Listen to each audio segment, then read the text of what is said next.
अरे जोगी के आगू में धुरखे जय तीनों लोग के मालिक हैं सिकरा आगू में दोनों के गौरव ने तोड़ दी। श्मशान घाट में हमार नाम धर्मराज नहीं। महावीर जी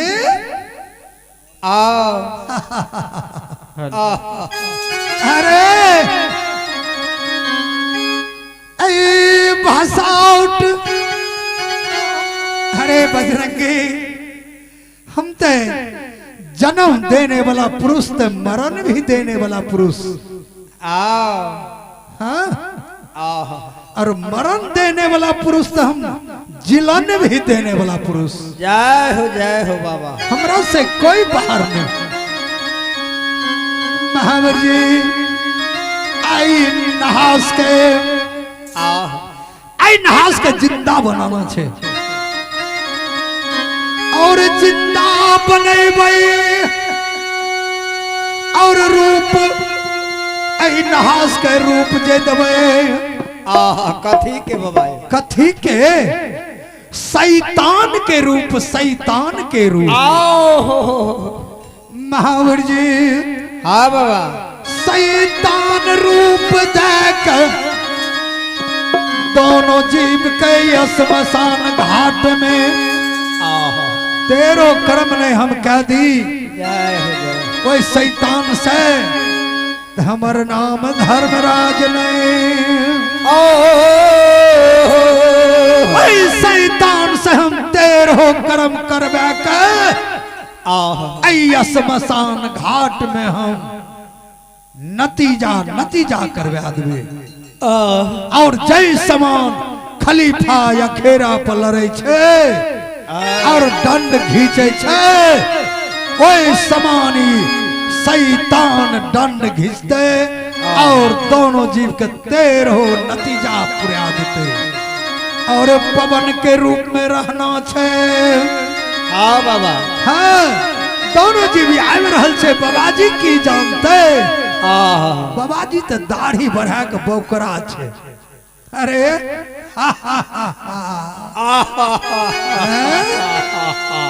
बाबाजी दाढ़ी बढ़ा के बौकरा छे।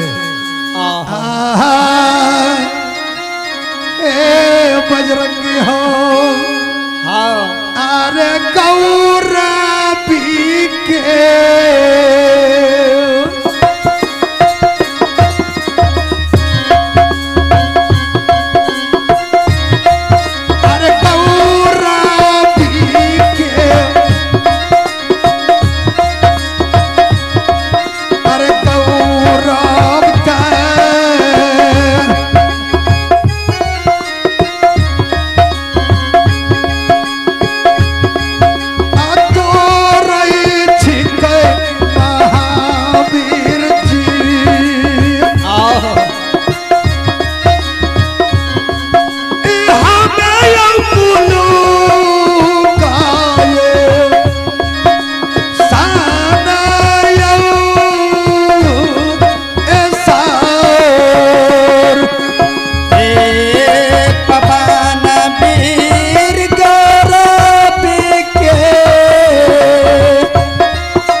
नहास में धर्म के बाण लगा दिलिए। आहा हाँ, और ये नहास के शैतान के रूप बना दिलिए। हाँ यो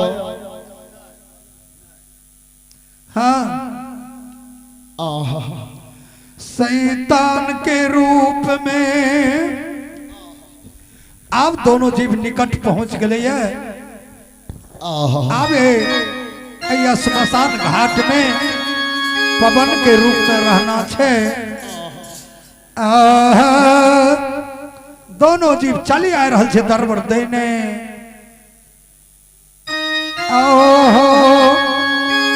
दोनों जीव निकट पहुंच गई। दोनों के गौरव नहीं तोड़ दी। आहा हमर नाम धर्मराज ने। अरे संसार में तो हम गौरव के भोजन करे छिए हो। आहा जे हमरा दिल से चाहे छे ओकरा हम ते भवसागर पार के दे छिए हो। हाँ यो जे दिल से नहीं चाहे ओकरा तो हम गैल खाता उठा के फेंक दे छिए हो। जय हो जय हो। हमरे नाम छे नौरंगिया धर्मराज। हम केकरो बक्से वाला छिए हो, नहीं तो हम सब के छिए, नहीं तो केकरो नहीं छिए।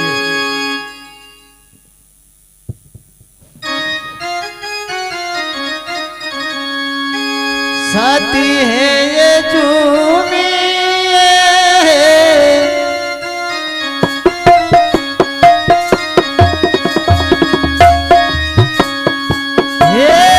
सती बाराती है झूमे।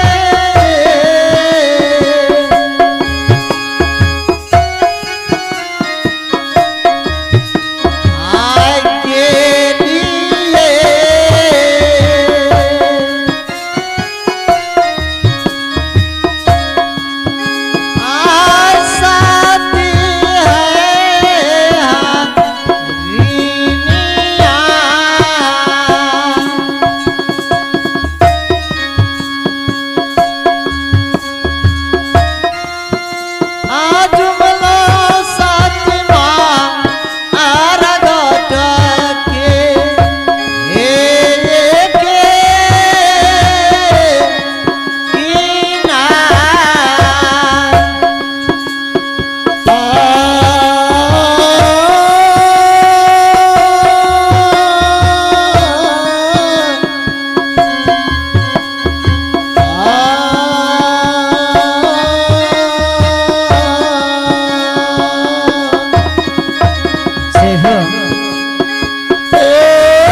हे सती हाँ, जल्दी करो, विलम्ब नहीं करो। हे स्वामी शुद्ध शुद्ध मांस काटू स्वामी, कलेजी फेफड़ा निकालू और उ ब्राह्मण जी द्वार पे बैसल छे दोनों, जल्दी ला चलू ओकरा भोजन करेबे स्वामी। उ किजन गेले कथी के मीट लाभ लिए ये स्वामीनाथ, स्वामी जल्दी करो शुद्ध शुद्ध मांस हे काटू स्वामी। सती जल्दी करा, विलम्ब नहीं करा, देर नहीं लगावा। हाँ स्वामी, कलेजी फेफड़ा और बाद अतिरिक्त जे पाइप हुए छे उ तीन चीज स्वामी जल्दी करो। हे सती सती जल्दी करो। ठीक छे स्वामी। देवी हे गे सुनाला, देवी आ राजिया मैया